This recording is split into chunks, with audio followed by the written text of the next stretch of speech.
So welcome to Stretching Your Strengths in CEHS. I'm Paul Springer, the Associate Dean for Student Success in the college. Today we are going to be meeting with Claire Kubicek, who is a senior in our college and will be giving us some tips and ideas about how to be successful as a freshman student in courses such as large classrooms or labs or online virtual classes. So thanks for joining us today, Claire. Yeah, thanks for having me. I'm excited to be here.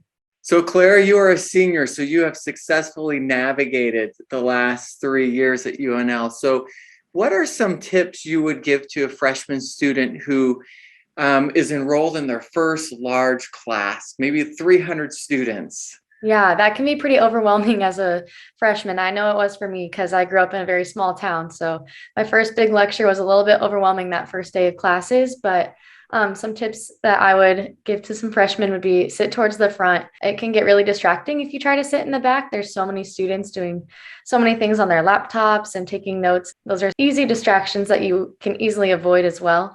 So sitting towards the front is one of my best tips that I have, as well as finding someone in your class that you can study with and just troubleshoot with them if you have any questions. And teaching others is one of the best ways to learn the material yourself as well. I think my last tip would be to really utilize the campus resources such as the math center, the writing center. I think there's a chemistry center as well. I went to all of those when I was an underclassman and still utilize those today as a senior. So I think those are really helpful resources as well.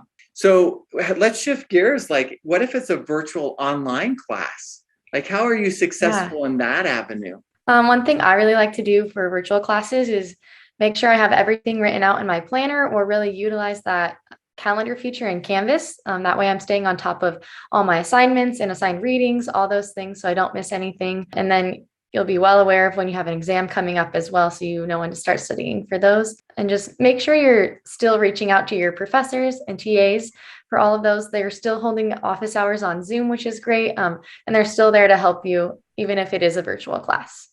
Yeah, it is kind of intimidating to reach out to a professor. What have been your experiences when you've done that?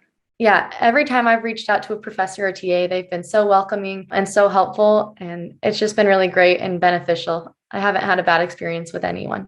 Oh, that's really great. So, when you transition from an online and maybe you go in a lab, like for chemistry or something, some other course like that, how would you suggest that students, what do they need to do differently to be successful? Yeah, for sure. I would really recommend reading your lab manuals prior to getting to your lab. That will just kind of help you know the material a little bit better and prepare you for that lab you have coming up, as well as make sure you're knowing when those TA hours are. If you have questions about your lab report, they can be so helpful and are happy to answer any questions you may have. And so those are some of my best tips for a lab. I like your tips about reaching out to your TAs and your faculty as well, because really you shouldn't do this alone. You have faculty and TAs who want you to be successful, especially for students who came from really small towns. It may seem a little intimidating coming to UNL. So thanks a lot, Claire. I really appreciate it. Yeah, for sure.